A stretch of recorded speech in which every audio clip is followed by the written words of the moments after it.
తెలంగాణ రాజకీయాల్లో కల్వకుంట్ల కవిత హాట్ టాపిక్గా మారారు. తండ్రి కేసీఆర్కు లేఖ ద్వారా సంచలనంగా మారిన కవిత ఇప్పుడు వేస్తున్న ప్రతి అడుగు సెన్సేషనల్గా మారుతుంది. బీఆర్ఎస్లో తన స్థానం ఏమిటో తేల్చి చెప్పాలని డిమాండ్ చేస్తున్న కవిత అప్పటి నుంచే ప్రత్యేక అడుగులు వేస్తున్నారు. జాగృతి బ్యానర్గా రాజకీయాలు చేస్తున్నారు. తాజాగా ఎమ్మెల్సీ తీన్మార్ మల్లన్న కవిత విషయంలో సంచలన విషయాలు బయటపెట్టారు.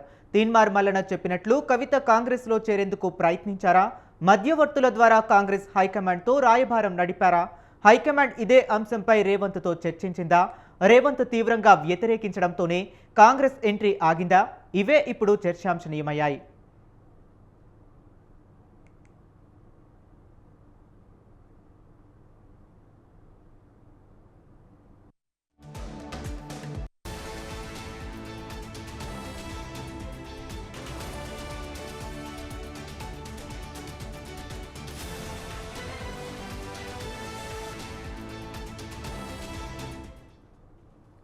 తెలంగాణ జాగృతి అధ్యక్షురాలు కల్వకుంట్ల కవిత తాజాగా మరోసారి వార్తలకెక్కారు.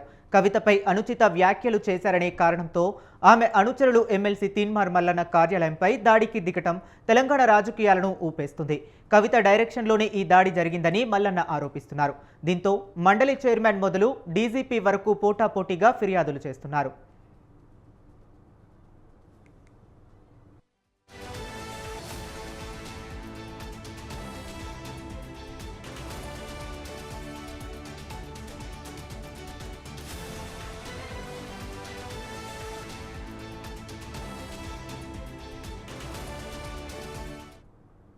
ఈ మొత్తం అంశంలో కవితకు మద్దతుగా ఏ ఒక్క బీఆర్ఎస్ నేత నిలవకపోవటం ఆశ్చర్యంగా మారింది.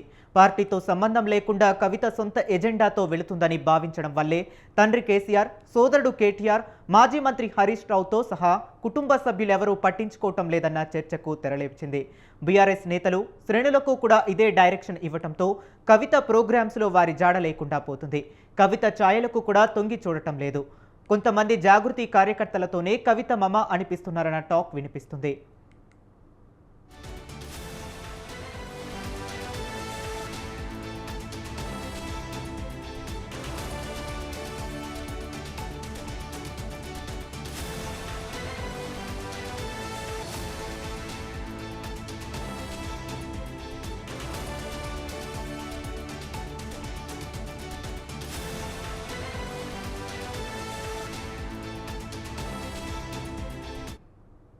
బీసీలకు 42% రిజర్వేషన్పై పోరాటం అంటూ తెలంగాణ జాగృతి తరపున కవిత కొంతకాలంగా రాజకీయంగా హడావుడి చేస్తున్నారు.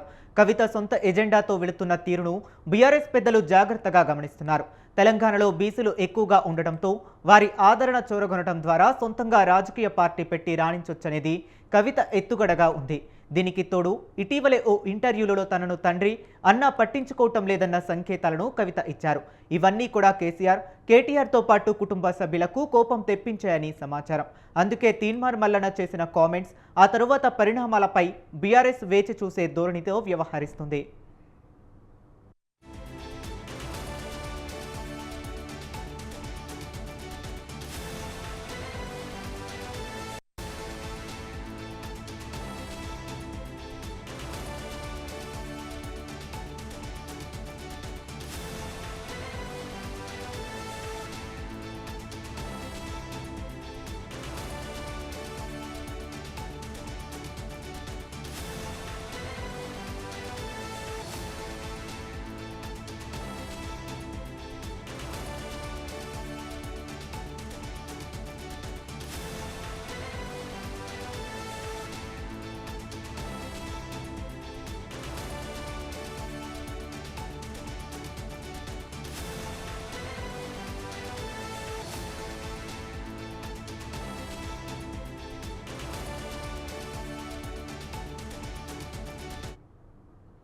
ఢిల్లీ లిక్కర్ కేసులో తనను జైలుకు పంపడంతో కవిత బీజేపీపై ఆగ్రహంగా ఉంది. ఈ ఎపిసోడ్లో తనకు తండ్రి, సోదరుడు కూడా పెద్దగా సపోర్టుగా నిలవలేదన్నది కవిత అభియోగం. దీనికి తోడు బీజేపీపై బీఆర్ఎస్ సాఫ్ట్ కార్నర్తో ఉండటం కూడా కవిత రగిలేలా చేసింది. ఇదే అంశాన్ని లీక్ అయిన లేఖలో కవిత ప్రస్తావించారు.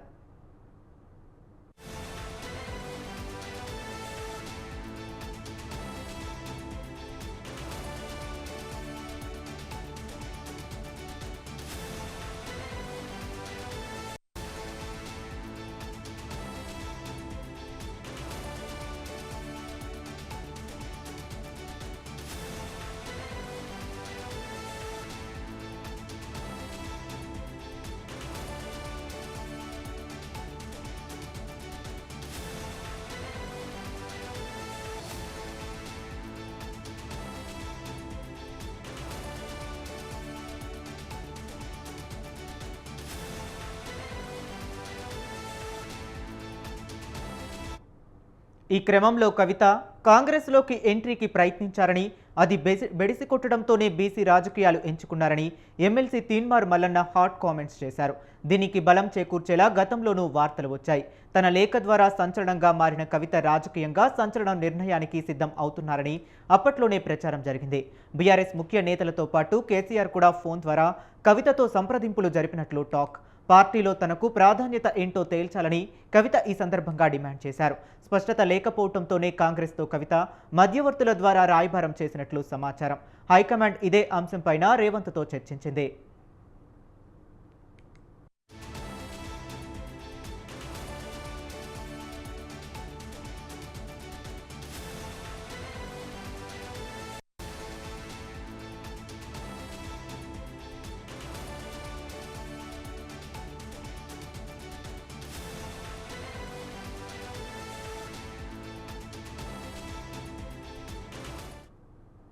కవిత ఓ ముఖ్య నేత ద్వారా కాంగ్రెస్లో చేరేందుకు రాయబారం చేసినట్లు విశ్వసనీయ సమాచారం. కవిత కాంగ్రెస్లోకి వచ్చేందుకు చేసిన ప్రతిపాదనపైన కాంగ్రెస్ అగ్రనాయకత్వం CM Revanth, TPCC chief Mahesh గౌడ్తో చర్చించినట్లు తెలుస్తుంది. ఈ సమయంలో రేవంత్ తన అభిప్రాయం ఏంటో హైకమాండ్ ముందు తేల్చి చెప్పినట్లు కాంగ్రెస్ వర్గాల సమాచారం. లేకపోయుంటే ఇటీవలే విస్తరణలో మంత్రి పదవి దక్కి కవిత కాంగ్రెస్లోకి గ్రాండ్ ఎంట్రీ ఇచ్చేదన్న ప్రచారం తెలంగాణ పొలిటికల్ సర్కిల్లో జరిగింది. ఇటీవల రేవంత్ సైతం కేసీఆర్ ఫ్యామిలీని ఎట్టి పరిస్థితుల్లోనూ అంగీకరించేది లేదన్న నర్మగర్భ వ్యాఖ్యలు కూడా దీనికి బలం చేకూర్చాయి.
కవిత లేఖాస్త్రం తరువాత అమెరికా నుంచి వస్తూనే కాంగ్రెస్ ఢిల్లీ నేతలతో టచ్లోకి వెళ్లినట్లు తెలుస్తుంది. కాగా ప్రస్తుత పరిస్థితుల్లో ఆమెను చేర్చుకోవటం మంచిది కాదని సీఎం రేవంత్, పీసీసీ అధ్యక్షుడు మహేష్ గౌడ్ అభిప్రాయపడినట్లు సమాచారం. పార్టీలో కవితను చేర్చుకుంటే కేసీఆర్ కుటుంబ కలహాలకు కాంగ్రెస్ కారణమన్న తప్పుడు సంకేతాలు వెళతాయనే చెప్పినట్లు తెలుస్తుంది. ఈ అభిప్రాయంతో కాంగ్రెస్ అధినాయకత్వం సైతం ఏకీభవించింది. ఫలితంగా కాంగ్రెస్లోకి ఇప్పటికిప్పుడు కవితకు ఎంట్రీ లేదనేది స్పష్టమవుతుంది.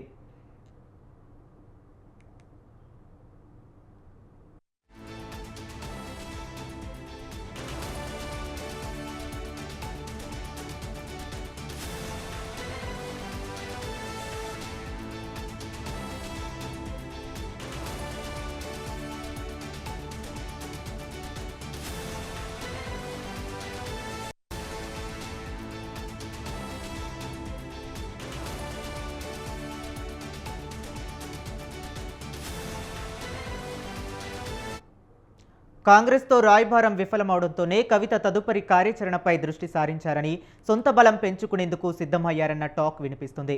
అందులో భాగంగానే తెలంగాణ జాగృతి అనుబంధ సంఘాలను బలోపేతం చేయాలని నిర్ణయించారు. తొలిత గతంలో తనకు బలమైన పట్టున్న సింగరేణి ప్రాంతంపై దృష్టి సారించారు. సింగరేణి జాగృతి పేరిట కొత్త సంఘానికి అంకురార్పణ చేశారు. 11 ఏరియాలకు కోఆర్డినేటర్లను నియమించారు.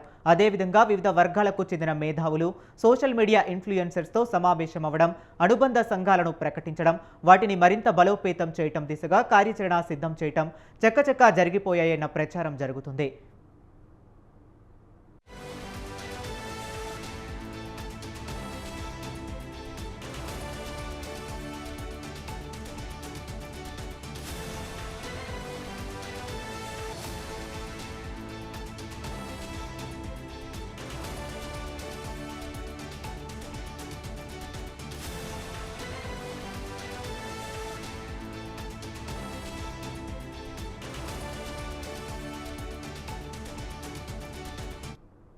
ప్రస్తుతానికి తెలంగాణలో హాట్ టాపిక్ లేకపోవడంతో బీసీ రిజర్వేషన్ల అంశంపై కవిత ఫోకస్ పెట్టారన్న విమర్శలు ఉన్నాయి. 10 ఏళ్లు అధికారంలో ఉన్నప్పుడు గుర్తుకురాని బీసీల తరపున ఎలా వక్తలా పుచ్చుకుంటారా, ఆమె ఏమైనా బీసీనా లేక బీసీల ప్రతినిధా అని ఎన్ని విమర్శలు వచ్చినా లెక్క చేయకుండా కవిత ముందుకు సాగారు. కవిత బీసీ గళం ఎంచుకోవటానికి ముందే తెలంగాణలో బీసీ కులగణన జరగటం, అసెంబ్లీలో బీసీ బిల్లు పాస్ అవ్వటం, కేంద్రానికి పంపటం అంతా జరిగిపోయాయి. దాదాపు కొలిక్కి వచ్చిన బీసీ రిజర్వేషన్లపై తమ పోరాటం చేస్తున్నానని, కవిత కలరింగ్ ఇవ్వటంలో మర్మమేమిటోనని అప్పట్లోనే గుసగుసలు వినపడ్డాయి. అంతా జరిగిపోయాక ఈ హడావుడి ఏమిటన్న విమర్శలు వచ్చాయి.